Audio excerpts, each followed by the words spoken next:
कि कुर्सी किसी के साथ नहीं जाएगी, लेकिन कुर्सी में रहने वाले जो सिद्धांत बना के जाएंगे उनको जनता याद रखती है। बात करके कि जो ये इन पर आएगी सोशल मीडिया मत देखो, किसने बोला है? मेरे को तो रोज ही गाली पड़ रही है, आज पेंशन नहीं मिल रही है। मैं अगर सोशल मीडिया को देखकर कानून बनाता रहूंगा तो समाज क्या सोचेगा? और सबने कहा कि अब भविष्य में और जो भी जहां भी आप डिफेक्शन होगी ना, वहां स्पीकर साहब पहले आपका नाम। जुलाई में पहला अटेम्प्ट हुआ, जो अभी सदस्य बोल रहे थे मेरे पास आए, पैर पकड़े, कहते अब दोबारा नहीं। कुछ चीजें ऐसी कर जाते हैं जिससे एक बहुत लंबा संदेश जाता है राजनीतिक प्रतिशोध की भावना के साथ काम करने का। राजनीतिक क्षेत्र में हम हैं, जो हो गया सो हो गया,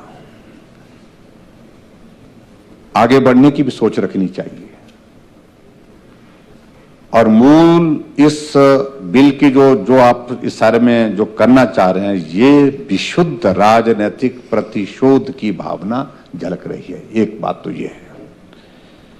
दूसरी बात अध्यक्ष महोदय, दल बदल का विषय कहां से आया इसमें? ये सदस्य जिनके लिए सारा ये इंतजाम कर रहे हैं आप, इन्होंने राज्यसभा के लिए वोट दिया है, लेकिन राज्यसभा के लिए भारतीय जनता पार्टी के लिए वोट दिया है, कांग्रेस के लिए वोट नहीं दिया। इस आधार पर सदस्यता कहीं नहीं जाती। ये कानून में बड़ा साफ है, नियम में साफ है, और इसमें कोई कंफ्यूजन नहीं होना चाहिए। सदस्यता गई इनकी, सदस्यता कहां गई? सदस्यता गई यहां की व्हिप जारी हुआ था फाइनेंशियल बिल पर, जिस पर वो यहां पर नहीं थे। आपने उसके मुताबिक कार्रवाई की, उस व्हिप के आधार पर कार्रवाई इनके खिलाफ हुई है जब इनकी सदस्यता समाप्त की गई, न कि दल बदल के आधार पर इनकी सदस्यता समाप्त हुई है। कार्रवाई तो उस पर हुई है। जब आपने कार्रवाई कर दी, तब वो उसके बाद जब उनकी सदस्यता समाप्त हो, वो विधानसभा के सदस्य तो रहे नहीं, और भारतीय जनता पार्टी के सदस्य तो कई हफ्तों के बाद बने, कई दिनों के बाद बने, जिनके तो उस वक्त वो सदस्य नहीं, इस सदन के सदस्य ही नहीं थे। जब उन्हें विधानसभा, जब भारतीय जनता पार्टी की सदस्यता दल बदल करके जो है वो हासिल की, उस वक्त तो वो इस माननीय सदन के सदस्य ही नहीं थे। इसलिए दल बदल जो 10th शेड्यूल का यहां पर जिक्र आ रहा है, तो उसका तो उस परिधि में तो आ ही नहीं रहा है। इसलिए मुझे लगता है कि बहुत जल्दबाजी में हमारे सुकू भाई थोड़ा, कई बार ना ये रहम करना ना, ये भगवान को सबसे ज्यादा अच्छा लगता है, क्योंकि वो भी रहम करते हैं, हम और आप पर भी रहम करते हैं, क्योंकि हर आदमी कहीं ना कहीं गलती करता है, हर रोज गलती करता है, और आदमी गलती का पुतला है, और हम पर रहम करने वाले ऊपर हैं। और आज यहां आप अगर हैं तो आप भी रहम किया करो। मुझे लगता है कि बहुत ज्यादा हार्श होगा। अध्यक्ष महोदय, मैं एक बात और भी कह दूं, माननीय सदन के सदस्य मालूम नहीं उस सारी चीज को लेकर के कितने गंभीरता से लेंगे। हम लोगों के पेंशन, हम लोगों के भत्ते के पक्ष में हम 68 के सिवाय कोई और नहीं है, ना जनता में है, ना कोई कहीं किसी का समर्थन करता होगा तो पता नहीं, कोई नहीं करता है। ये बात बहुत दूर तक जाएगी। एक बार इसको छेड़ेंगे, आपने देखा होगा कि मीडिया में, सोशल मीडिया में जो चल रहा है, सिर्फ बिल आज आपने लाया है मात्र, लेकिन उसमें कमेंट्स देखिए कि सबकी बंद कर दो, ये शुरू हो गया है। इस बात को कोई और बोलने की हिम्मत नहीं करता है। मैं बोल रहा हूं, और मुझे भुगतान करना पड़ेगा, मुझे मालूम है।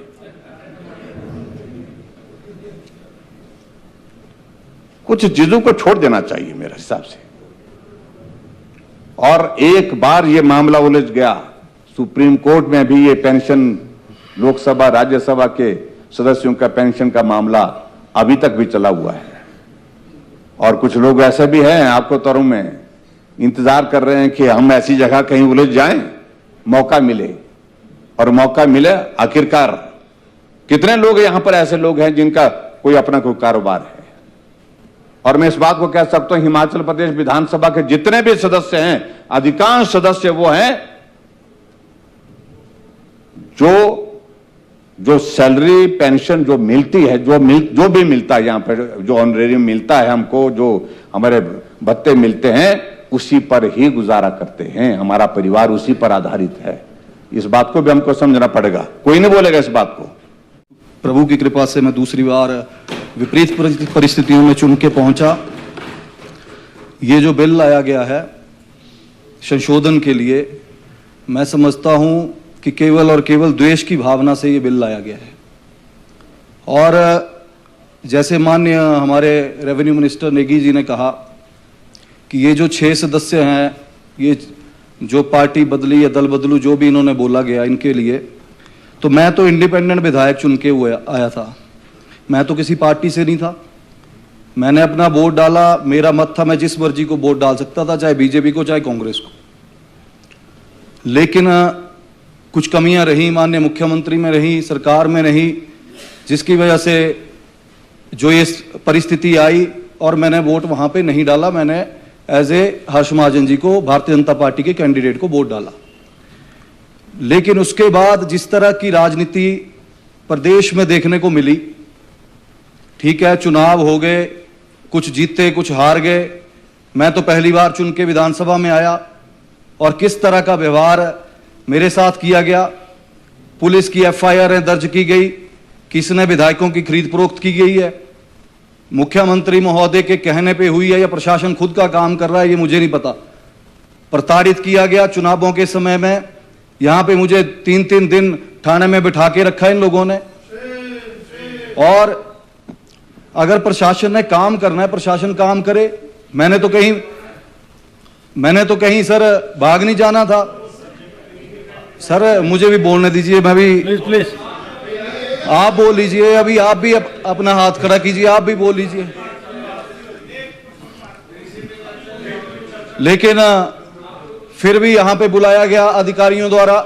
चुनाव चले हुए थे तब भी यहां पे पूरा दिन बिठा के रखा। मैंने रिक्वेस्ट भी की उस समय। अध्यक्ष महोदय, मेरे ही सिर्फ आपसे यही कहना है कि ये केवल और केवल राजनीतिक द्वेष की भावना से ये किया जा रहा है। और मैं समझता हूं कि जो आज सत्ता में है कल विपक्ष में भी आएंगे, कोई बड़ी बात नहीं है। आज हम यहां पे हैं, कल वहां पे जाएंगे, ये यहां पे हैं, यहां पे जाएंगे, ये सिलसिला चला रहेगा।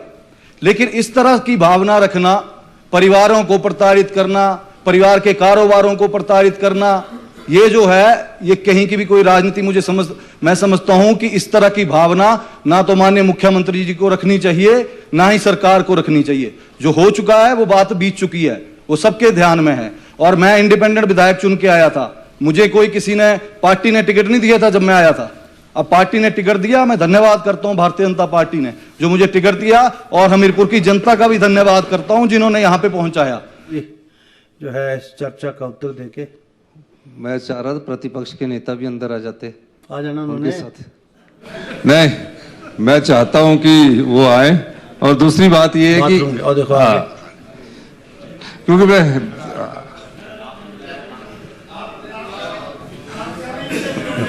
आपने बुलाया और हम चले आए हैं। माननीय अध्यक्ष महोदय, बिल के सेक्शन पर तो मैं पहले बाद में चर्चा करूंगा, क्योंकि सभी लोगों ने बिल पर तो चर्चा की नहीं है, राजनीतिक बात की है। और एक जम्बाल जी का वो अमेंडमेंट आया, मैं उस पर बाद में करूंगा। लेकिन थोड़ी राजनीतिक बात भी मैं इनको कह दूं, क्योंकि राजनीतिक जवाब राजनीतिक बात से ही दिया जाएगा, कानून के द्वारा तो नहीं दिया जाएगा। मेरे स्वभाव में आज है, मैं अगर सोच कर चलता हूं कि मैं मुख्यमंत्री हूं तो आज के लिए हूं, कल के लिए नहीं मैं सोच के चलता हूं। इसलिए 2027, 2028 वो सोचते हैं जो ज्यादा ये सोच कर चलते हैं कि हम द्वारा सत्ता में आना चाहते हैं। हम समाज की सेवा के लिए और जनता की सेवा के लिए सत्ता में आए हैं। मैं एक और कहना चाहता हूं, किन परिस्थितियों में भारतीय जनता पार्टी की सरकार, भारतीय जनता पार्टी ने हमारी सरकार को गिराने की कोशिश की।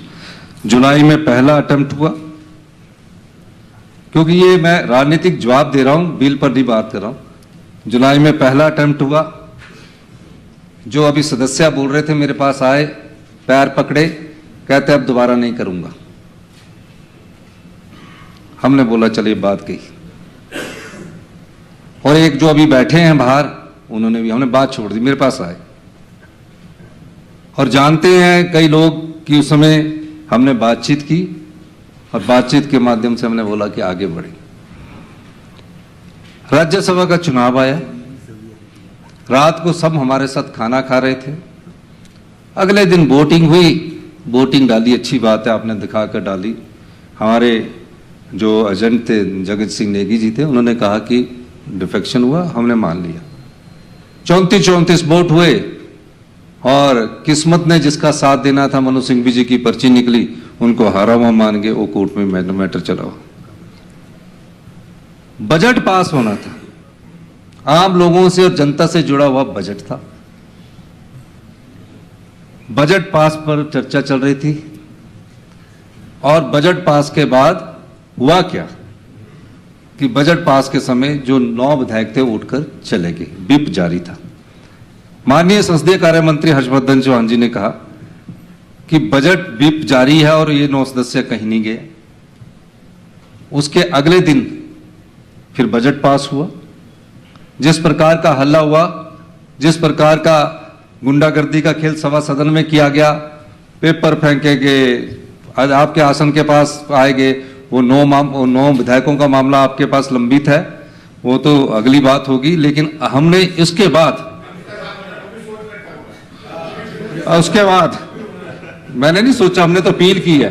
ये स्पीकर की कुर्सी है, और इस कुर्सी की अपील में आपके पास अपील की है, जगन नेगी जी की पिटीशन भी अभी इनके पास पड़ी है।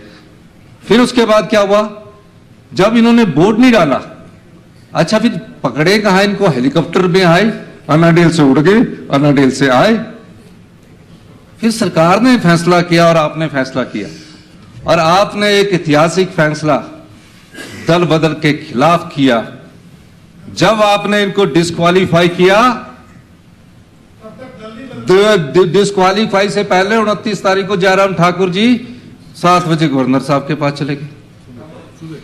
29 तारीख की सुबह 7:30 आपकी फोटो आएगी ना, मैं बताऊंगा आपको, अब याद नहीं रखते ना, तभी तो मैं चले गए। ठीक है, आपने 30 तारीख को एक ऐतिहासिक फैसला किया। ठीक है, ऐतिहासिक फैसले के बाद सब सदस्य सुप्रीम कोर्ट गए, और सुप्रीम कोर्ट में आपने अपील की। सुप्रीम कोर्ट ने भी यही कहा कि माननीय अध्यक्ष जी, कौन ऐसे अध्यक्ष है जिन्होंने एक ऐसा फैसला लिखा आपकी तरफ से। वो एक वकील है, हरीश साल्वे, हरीश साल्वे जी थे, और वहां से बात कर रहे थे।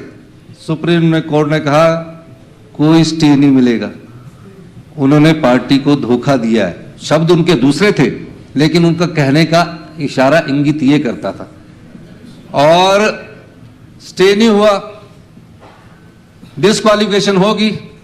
1 महीना तक ये जो आज बड़े ईमानदार और सदाचारी बने हुए हैं, 1 महीना तक बेचारों को कभी पंचकुला के होटल से, कभी गंगा के हरिद्वार में, कभी वो ऋषिकेश में, कभी फिर उन्होंने बोला कि भौतिकवाद में भी ले जाए, गुड़गांव के सुखविलास होटल में। 1 महीना तक बेचारों को घुमाते रहे, 9 को, और बेचारे राकेश जम्वाल जी चौकीदार बनकर, विक्रम ठाकुर जी चौकीदार बनकर साथ जाते रहे। दोनों चौकीदार है।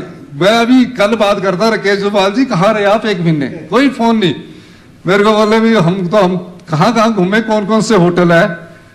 कहते होटल की क्या बात है, हमको तो पता ही नहीं था। राकेश जी को भी ऐसे, कल की बात है, मेरे उससे पहले तो कभी बात हुई नहीं, कल ही बात कर रहे थे कि कहा थे। अब 9 आदमी एक के परिवार ने तो संपर्क किया, अब चाहे वो एक के परिवार ने संपर्क किया। अब मैं कहां ढूंढूं, एक जगह तो विक्रमादित्य सिंह जी भी गए वहां पंचकुला में, चलो भाई चलिए आपको भी ले चलते हैं, नहीं आए। वहां से विक्रमादित्य जी के अगले दिन जहाज आया, और ये जहाज आने के बाद छोटा जहाज आया, चंडीगढ़ एयरपोर्ट में उतरा, 1:10 पर लैंड कर गया। क्या नाम है देहरादून के एयरपोर्ट का, भूल गया मैं, फिर गंगा में एक महाराज नहा रहे थे, कुटलैहड़ के विधायक, उनकी फोटो वायरल होगी। और हमने वहां अपने, जहां प्रदेश की सीआईडी थी, हमारे संगठन की भी अपनी सीआईडी थी, क्योंकि संगठन के हमारे लोग हैं तो हमारी भी सीआईडी थी। तो गंगा में नहा रहे, फोटो वायरल होगी। फिर बेचारे ऋषिकेश चले गए। अब 1 महीना से ये लोग डिस्क्वालिफिकेशन के बाद इसलिए भागते रहे कि सुप्रीम कोर्ट से कोई राहत मिलेगी। डिस्क्वालिफिकेशन हो चुकी है। फिर इन्होंने क्या किया, एक इनके जो सांसद सदस्य चुनकर गए, जो आजकल मास्टरमाइंड है, जिसके दबाव में आज पूरी बीजेपी काम कर रही है, आप पर अभी और उसका असर होने वाला है। इंतजार करिए, हम जानते हैं उनको, उसका असर पक्का होगा इन पर। उन्होंने क्या किया कि इनको दीप कमल में ले गए, पटके पहनाए। 3 जो विधायक थे, 3 जो विधायक थे, उसका भी फैसला भी आपने करना है, उनका फैसला भी करना है, उसकी भी हमारी अपील है। 3 विधायकों ने इस्तीफा कब दिया? दीप कमल में अलग से तीनों ने बीजेपी ज्वाइन करी। फिर हेलीकॉप्टर आया और एक त्रिलोक जमाल जी उसमें उतरे। हमने एनआरडीएल से लाइव चल रहा था हमारे लोगों का, त्रिलोक जमाल जी उतरे, आपके सेक्रेटरी साहब के पास काफी भीड़ लेकर आए और कहा हम तीनों भी आजाद इस्तीफा दे रहे। जो अभी बात कर रहे थे ना कि मैं तो आजाद था, दीप कमल में जाके पटका पहनना। हमने उसकी अपील की आपके पास कि इनको भी डिस्क्वालिफिकेशन करना चाहिए, क्योंकि इन्होंने पहले इस्तीफा नहीं दिया, बाद में इस्तीफा दिया, पार्टी इन्होंने बाद में ज्वाइन की। उसकी अपील भी आपके पास है। अभी आप और आपके फैसले पर सुप्रीम कोर्ट का फैसला आता है कि कोई स्टे नहीं मिलेगा। चारा क्या बचा था? क्या चारा बचा था? कोई चारा नहीं बचा था। ये जो गे है ना 9 यहां से, इनको मेरे से अच्छा कोई नहीं जानता। 2-3 को तो नहीं जानता हूँ इंडिपेंडेंटों को, बाकियों को मेरे से अच्छा कोई नहीं जानता। 40 साल मेरे साथ। कुछ दिनों में आप पर ही तनाव आने वाला है, फिर मैं आपसे मिलूंगा। इसलिए मैं अभी सचेत इस मंच के माध्यम से कर रहा हूं। अच्छे गुण भी जानता हूं और उन गुणवानों को मैं अच्छी तरह जानता हूं। मैं इसलिए कह रहा हूं, ये मैं इस बात में डिस्क्वालिफिकेशंस का क्यों मामला आज एक्ट में आ रहा है? ये डिस्क्वालिफिकेशन पहले तो आपको मैं इस बात का, हिमाचल के इतिहास में पहली बार घटना घटी। वोट राज्यसभा में डाल दिया, नाराजगी थी हमसे, आते पार्टी से तो कोई नाराजगी नहीं थी, आते हमारे बजट को समर्थन करते, कभी डिस्क्वालीफाई आपने करना ही नहीं था। मैं आपके स्वभाव को जानता हूं, आप लॉयर हैं, हर चीज को जानते, कभी करना ही नहीं था। आप भी बच जाते और 9 के 9 यहां आ जाते। अभी हमको घोच रहे होते, अब आपको घोच रहे हैं। और आपने इसी सदन में कहा, आज जिस भगवान को रहम करने को बोल रहे हैं, इसी सदन में कहा अरे भाई इस सरकार को तो भगवान नहीं गिरा सकता। अब भोले का तो भगवान ही था भाई, भली चंदा सत्ता आई ये भी थी, आपने गवा दी। और उसमें एक चीज मैं कहना चाहता हूं, कोई द्वेष भावना नहीं है, कोई द्वेष भावना नहीं है, ये बात सही है। ना हरदीप को मिलता मौका, ना ये विवेक को मिलता, ना कालिया जी तो हमारी पार्टी के थे, इनको तो मौका मिल गया, पर पहली बार बनने वालों को ना मिलता। वो भी सही है, भी आपने ले लिया, आपसे बुलवाना होता ना, नाम भी तो आपसे बुलवाना है। मुझे पता कि आपका रिएक्शन होगा तो मैं वही बोलूंगा।